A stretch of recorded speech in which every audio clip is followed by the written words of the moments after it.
الحمد لله رب العالمين والصلاة والسلام على أفضل الأنبياء والمرسلين وعلى آله وأصحابه وأهل بيته أجمعين أما بعد فأعوذ بالله من الشيطان الرجيم بسم الله الرحمن الرحيم فاسألوا أهل الذكر إن كنتم لا تعلمون آمنت بالله صدق الله العظيم الصلاة والسلام عليك يا سيدي يا رسول الله الصلاة والسلام عليك يا سيدي يا حبيب الله الصلاة والسلام عليك يا سيدي يا نبي الله وعلى آلك وأصحابك وأزواجك يا سيدي يا محمد رسول الله صلی اللہ تعالی علیہ وآلہ وسلم۔ احباب ذوی الاحتشام، جیسا کہ اللہ تعالیٰ نے قرآن پاک میں فرمایا فَاسْأَلُوا أَهْلَ الذِّكْرِ إِن كُنتُمْ لَا تَعْلَمُونَ کہ اگر تمہیں علم نہ ہو تو اہل علم سے مسائل سیکھو، دین سیکھو، سوال کرو، جن مسائل کی تمہیں ضرورت پڑے وہ دیندار لوگوں سے مسائل کر کے سوال کر کے اپنے مسائل کو حل کراؤ۔ لیکن دیدہ درینہ یہ بات ہے کہ ہمارے جو معاشرے کے لوگ ہیں مسائل کی طرف توجہ نہیں ہے، پاکی پلیدی کی طرف، نماز کی طرف، روزے کی طرف، زکوٰۃ کی طرف، مسئلے کی طرف ہماری توجہ نہیں ہے۔ ہم جو ہمارے ذہن میں آتا ہے ہم اپنے اعمال سے اس کو ادا کر لیتے ہیں، اپنی سوچ کے اندر، اپنے ذہن کے اندر جو کچھ آتا ہے ہم اس کو بلا کسی ڈر فکر کے، بلا کسی جھجک کے ہم اس کو اپنی مرضی کے مطابق ادا کر دیتے ہیں۔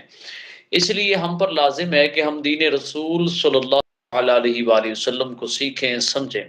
آپ کی آسانی کے لیے اور تمام احباب کی آسانی کے لیے اس پروگرام کو شروع کیا ہے، جس کے اندر لائیو آپ کے سوالات انشاءاللہ الرحمن ہم سنیں گے۔ آپ کے سوالات کو سن کے ان کا قرآن و حدیث کی روشنی میں صحیح مدلل مفصل انشاءاللہ الرحمن جواب دیں گے کہ تاکہ امت رسول کے اندر تھوڑی بیداری پیدا ہو۔ تو یہ ہمارے صاحب محترم المقام عزت مآب جناب حافظ محمد حسین صاحب موجود ہیں، جو کہ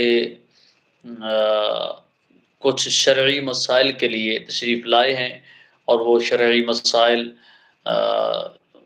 کے متعلق سوالات فرمائیں گے۔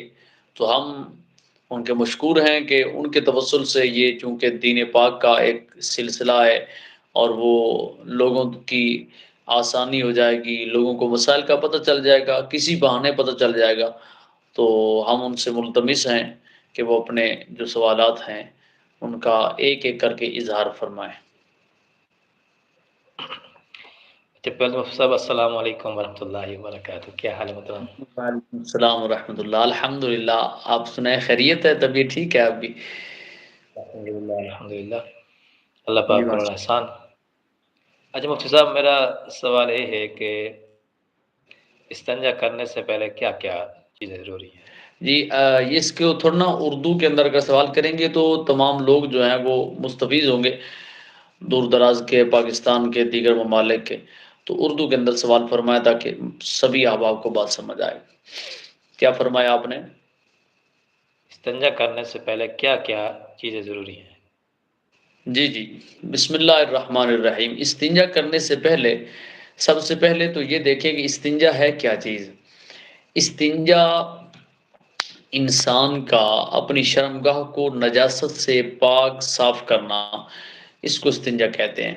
تو یہ دو طرح سے ہوتا ہے، ایک یہ ہے کہ استنجا مٹی کے ڈھیلے سے کیا جاتا ہے اور دوسرا پانی سے۔ اگر پہلے مٹی کا ڈھیلا استعمال کیا جائے اس کے بعد پانی استعمال کیا جائے تو یہ سب سے زیادہ بہتر ہے۔ شریعت نے اور بلکہ قرآن مقدس نے اس کی تعریف فرمائی ہے۔ اور استنجا کرنے سے پہلے جو بہت ضروری بات ہے وہ یہ ہے کہ انسان کے پاس کوئی ایسا برتن ہونا چاہیے کہ جس کے اندر انسان پانی کو لے کر اپنی شرمگاہ دھوئے تاکہ کپڑوں پر چھینٹے وغیرہ نہ پڑیں۔ اور استنجا کرنے سے پہلے ایسی جگہ پر موجود ہو کہ جو جگہ اتنی سخت نہ ہو کہ جہاں استنجا کرتے وقت وہ پلید نجاست آلودہ پانی کے وہ چھینٹے اٹھیں اور بدن پر یا کپڑوں پر پڑیں اور کپڑے ناپاک ہو جائیں۔ اور اسی کے ساتھ ساتھ انسان کے لیے یہ بھی ضروری ہے کہ جس وقت انسان استنجا کرنا چاہے تو استنجا سے پہلے اپنے ہاتھوں کو اچھے طریقے سے پاک پانی سے دھو لے، کیونکہ انسان کے ہاتھوں کے اندر مسام ہوتے ہیں، اور یہ مسام جو ہے ان کے اوپر اگر پاک پانی ڈالا جائے گا تو یہ پاک پانی سے بھر جائیں گے، اگر پلید پانی ڈالا جائے گا تو یہ پلید پانی سے بھر جائیں گے۔ تو اگر انسان استنجا کرنے سے پہلے اپنے ہاتھوں پر پاک پانی نہیں ڈالے گا تو یہ پلید پانی ان مساموں میں داخل ہوگا، اور پھر ان نجاست آلودہ ہاتھوں سے استنجا کرنا یہ شرعاً درست نہیں ہے۔ طریقہ کار یہ ہے کہ استنجا کرنے سے پہلے انسان اپنے ہاتھوں کو پاک پانی سے دھو لے تاکہ یہ مسام پاک پانی سے بھر جائیں۔ اب جو نجاست آلودہ پانی ہوگا وہ اوپر سے گزرتا رہے گا، ہاتھوں میں داخل نہیں ہوگا، اور آپ کا استنجا صحیح ہو جائے گا۔ ٹھیک ہے، جزاک اللہ خیر۔ دوسرا سوال یہ ہے، جی استنجا کرنے سے پہلے اور بعد کی دعائیں کیا کیا، اور اس کا کوئی فائدہ ہے پڑھنے سے؟ جی جی، استنجا کرنے سے پہلے اور بعد کی دعائیں کیا ہیں؟ تو یہ بھی ایک اہم سوال ہے کہ استنجا کرنے سے پہلے انسان کو سب سے پہلے تو یہ بات ہے کہ دعا پڑھنی چاہیے۔ مشکات شریف کے اندر بھی حدیث پاک ہے، ابو داؤد شریف کے اندر بھی حدیث پاک موجود ہے کہ نبی کریم صلی اللہ تعالی علیہ وآلہ وسلم کا فرمان عالی شان ہے کہ جس وقت انسان بیت الخلاء کی طرف جا رہا ہو تو انسان کو چاہیے کہ وہ دعا پڑھے، اللہم انی اعوذ بک من الخبث والخبائث، اللہم انی اعوذ بک من الخبث والخبائث۔ انسان کو چاہیے کہ انسان یہ دعا پڑھ لے۔ اگر انسان یہ دعا پڑھ لے گا تو اس کا انسان کو فائدہ کیا ہوگا؟ فائدہ یہ ہوگا کہ جب انسان بیت الخلاء میں جاتا ہے تو بیت الخلاء کے اندر شیطان کے چیلے شیاطین وہاں رکھے ہوتے ہیں، وہاں ان کا ڈیرا وہیں ہوتا ہے، اور وہ وہاں کیا کرتے ہیں کہ جس وقت کوئی انسان بیت الخلاء میں پیشاب پخانے کے لیے جاتا ہے تو وہ انسان کی شرمگاہ کے ساتھ کھیلتے ہیں، غلط حرکات کرتے ہیں، اور نبی کریم علیہ الصلوۃ والتسلیم نے ارشاد فرمایا جب انسان یہ دعا پڑھ لے اللہم انی اعوذ بک من الخبث والخبائث، کہ اے اللہ میں تیری پناہ چاہتا ہوں، تیری پناہ مانگتا ہوں خبیث جنوں سے اور خبیث جننیوں سے، تو جب انسان یہ دعا پڑھ لیتا ہے تو اللہ تعالیٰ ان ناپاک جنوں اور جنیوں کے درمیان اور انسان کے درمیان ایک پردہ حائل کر دیتا ہے، جس کی وجہ سے وہ ناپاک جن انسان کی شرمگاہ کو نہ دیکھ سکتے ہیں نہ چھو سکتے ہیں، انسان ان کے فتنے سے محفوظ ہو جاتا ہے، اور حضور کی دعا کی برکت، حضور کی سنت ادا کرنے کی وجہ سے انسان اپنی عزت کو محفوظ رکھ لیتا ہے۔ تو پھر انسان جس وقت یہ بیت الخلاء سے فارغ ہو، استنجا کر لے، استنجا کر کے باہر آنے لگے، تو پھر استنجا کرتے وقت بیت الخلاء میں جب انسان گیا تو وہاں ایک بات یہ بھی ضروری ہے کہ انسان جب بیٹھے نا تو بائیں قدم پہ زور دے کے بیٹھے۔ جب انسان استنجا کر کے باہر آئے تو پھر انسان کو یہ دعا پڑھنی چاہیے، یہاں یہ دو دعائیں زیادہ معروف ہیں، مشہور ہیں، الحمدللہ الذی اذھب عنی الاذی وعافانی، دوسری ہے الحمدللہ الذی اذھب عنی ما یؤذینی۔ ان کا مطلب یہ ہے کہ جس وقت انسان پیشاب کرنے کے لیے گیا ہے، جس راستے سے وہ گند نکلا ہے اس راستے سے انسان کے بدن سے آندڑیاں اور باقی چیزیں بھی تو نکل سکتی ہیں، لیکن اللہ تعالیٰ کی تعریف ہے اس بات پر کہ رب نے تکلیف دے اس کو انسان کے بدن سے نکالا ہے، اور جو فائدہ مند چیز ہے اس کو باہر نہیں جانے دیا۔ تو یہ انسان اللہ تعالیٰ کی حمد اور اس کے شکر کے لیے انسان کو چاہیے یہ دعا پڑھے، الحمدللہ الذی اذھب عنی ما یؤذینی، یہ پڑھ لے یا پڑھے الحمدللہ الذی اذھب عنی الاذی وعافانی۔ اچھا مفتی صاحب، اگر استنجا کرنے سے پہلے اگر بیت الخلاء میں انسان گیا مثال طور، جی اگر بے وضو دعا پڑھ سکتے ہیں بیت الخلاء جانے سے پہلے؟ بے وضو دعا پڑھی جا سکتی ہے؟ جی پڑھی جا سکتی ہے، اس میں کوئی قباحت نہیں ہے۔ ٹھیک، جزاک اللہ خیر۔ اور میں دوسرا آپ کو سوال یہ یہاں ہے، بات سمجھانے کے لیے اتنا کہتا ہوں کہ جس وقت انسان بیت الخلاء سے باہر آئے گا تو جس طرح اس نے دعا پڑھنی الحمدللہ الذی اذھب عنی ما یؤذینی یا الحمدللہ الذی اذھب عنی الاذی وعافانی، جب بیت الخلاء سے باہر آئے گا اس وقت تو بے وضو ہوگا، تو جس طرح وہ بے وضو حالت میں دعا پڑھ سکتا ہے، اس طرح اللہم انی اعوذ بک من الخبث والخبائث یہ دعا بھی پڑھ سکتا ہے۔ ٹھیک ہو گیا۔ دوسرا سوال یہ ہے کہ غسل کا سنت طریقہ کیا ہے؟ جی یہ بہت اہم مسئلہ ہے، صحیح۔ غسل کا سنت طریقہ کیا ہے؟ سب سے پہلے یہ دیکھیں کہ غسل انسان پر لازم کیسے ہوتا ہے، بہت اہم یہ نقطہ ہے۔ غسل صحیح۔ انسان پر لازم ہوتا ہے انسان کو احتلام ہو جائے، سوتے میں انسان کو کوئی برا خواب آیا اور بدن سے منی نکل گئی، وہ گاڑا پانی جو ٹپک کے نکلا تو وہ حالت شہوت میں نکلا اور ٹپک کے اپنی حال جگہ سے جدا ہوا تو اس سے انسان پر غسل لازم ہو جاتا ہے۔ نمبر دو، جب انسان جمع کرے اس وقت بھی انسان پر غسل لازم ہو جاتا ہے، یا عورت حیض سے فارغ ہو پھر بھی اس پر غسل لازم ہو جاتا ہے، یا عورت نفاس سے فارغ ہو پھر بھی غسل لازم ہو جاتا ہے۔ اسی طرح اس کے باریک بین کافی سارے مسائل ہیں تو جن کی وجہ سے غسل لازم ہو جاتا ہے۔ تو یہاں جو آپ کا سوال ہے، انسان پر جب غسل لازم ہو گیا تو پھر انسان پر لازم ہے کہ وہ غسل کرے، نہائے، اپنے آپ کو پاک صاف کرے نجاست سے۔ تو جب غسل کرنا تو سنت طریقہ کیا ہے؟ جو کتب احادیث اور کتب فقہ کا مجموعہ ہے، اس کا جو لب لباب ہے آسان لفظوں میں وہ آپ کے گوش گزار کرتا ہوں۔ آسان طریقہ غسل کا یہ ہے کہ اس طرح کرے کہ سب سے پہلے اپنے ہاتھوں کو یہاں تک گھٹنوں تک دھوئے، یہاں تک اپنے ہاتھوں کو دھو لے، ٹخنوں تک، یہ جو اللہ تعالیٰ نے یہ جو نشانی بنائی ہے یہاں تک اپنے ہاتھوں کو دھو لے۔ اپنے ہاتھوں کو دھونے کے بعد انسان اپنے بدن سے ناپاک پلید کپڑوں کو دور کر دے، ان کے اندر کبھی غسل نہیں کرنا۔ جب وہ ناپاک کپڑے بدن سے دور ہو جائیں گے اس وقت اس کے بعد انسان کو چاہیے، افضل یہ ہے کہ انسان پیشاب کرے اور بدن پر جہاں جہاں یہ لازم ہے کہ بدن پر جہاں جہاں نجاست لگی ہے اس کو اچھے طریقے سے پاک صاف کر لے۔ بدن سے نجاست کو صاف کرنے کے بعد انسان کے نماز، جس طرح انسان نماز کے لیے وضو کرتا ہے ایسے ہی وضو کرے، یعنی پہلے ہاتھوں کو دھوئے، پھر 3 مرتبہ کلی کی جگہ غرغرے کرے، اور جب منہ میں پانی ڈالنا ہے تو اس وقت انسان ان باتوں کا خیال رکھے کہ انسان کے منہ کے اندر، زبان کے اوپر، زبان کے نیچے، دانتوں کے اندر، دانتوں کے باہر، تمام جگہ پر پانی پہنچ جائے اور اچھے طریقے سے حلق کی جڑ تک پانی پہنچ جائے۔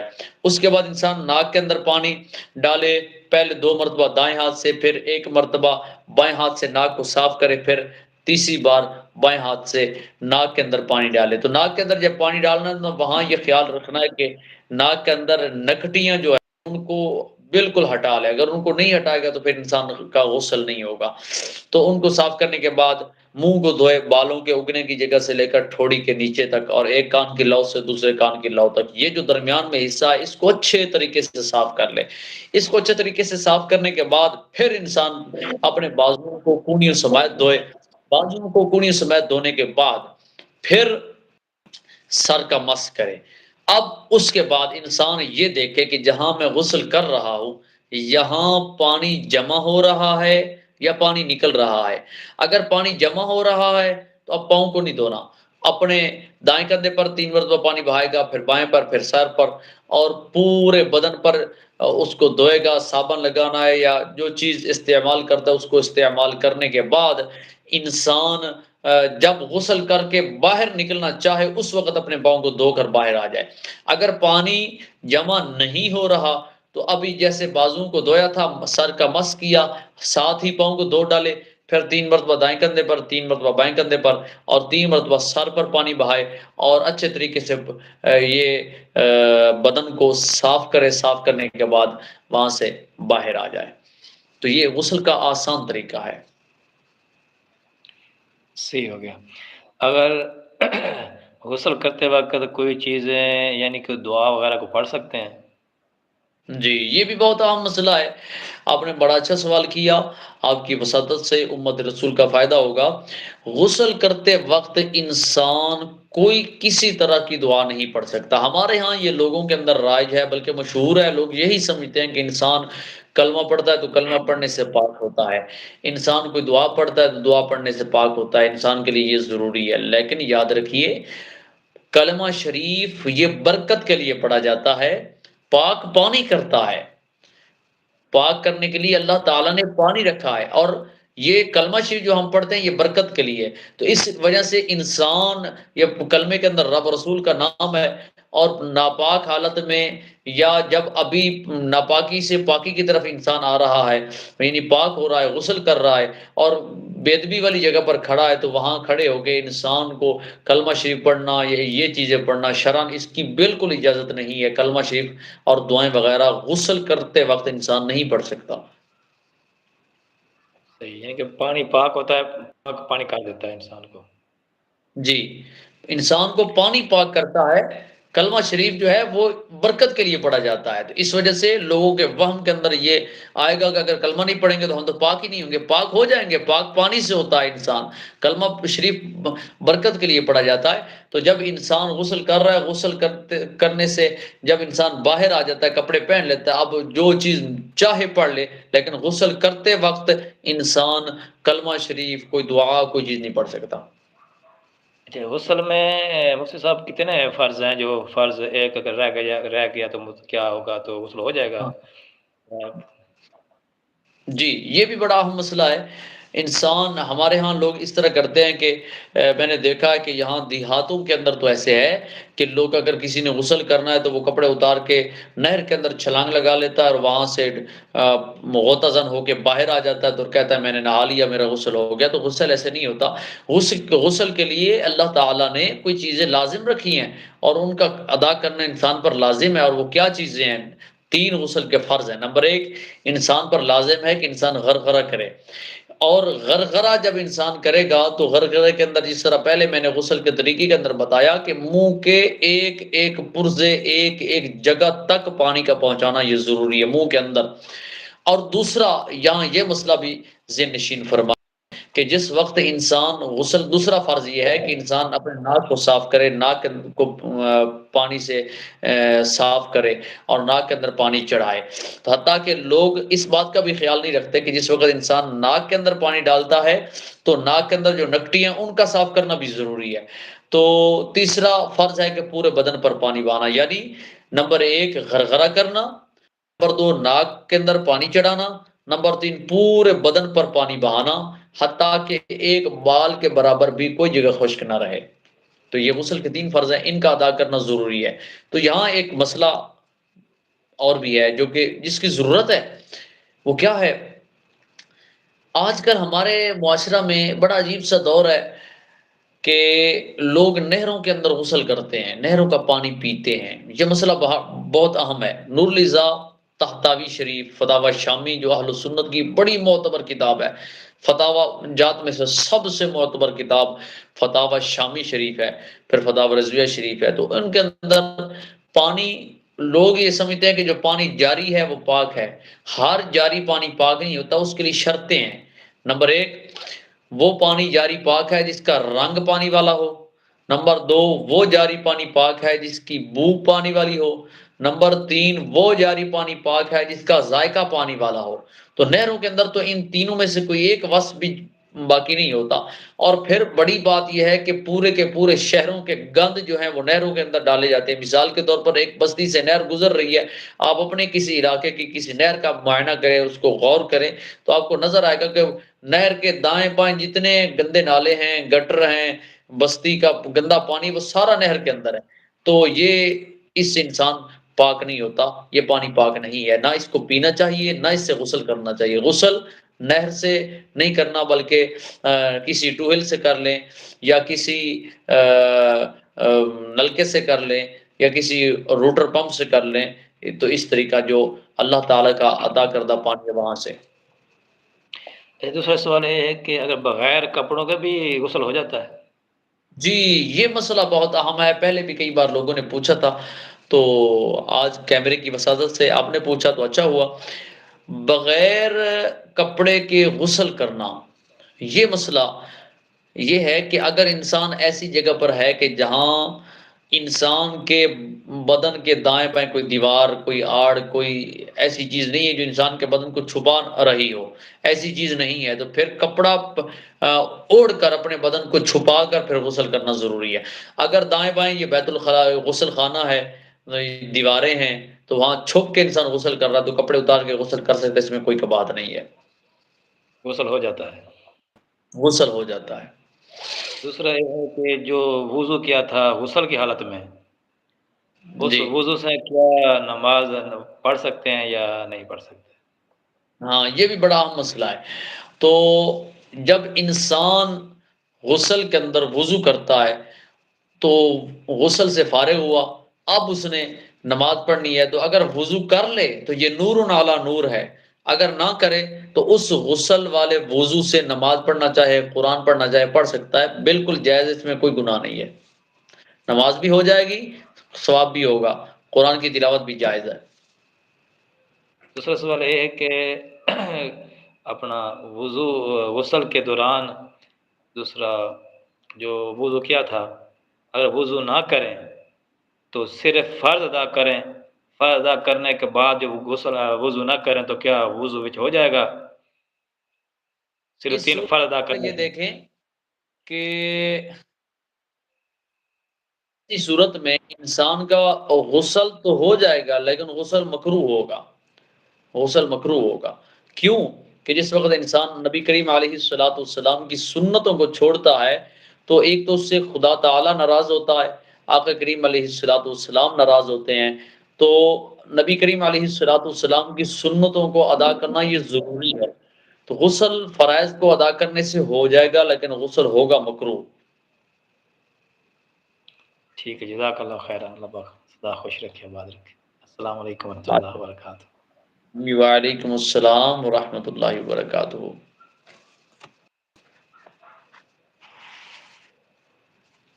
تو یہ آج کا لائیو سلسلہ تھا، انشاءاللہ الرحمن یہ چلتا رہے گا۔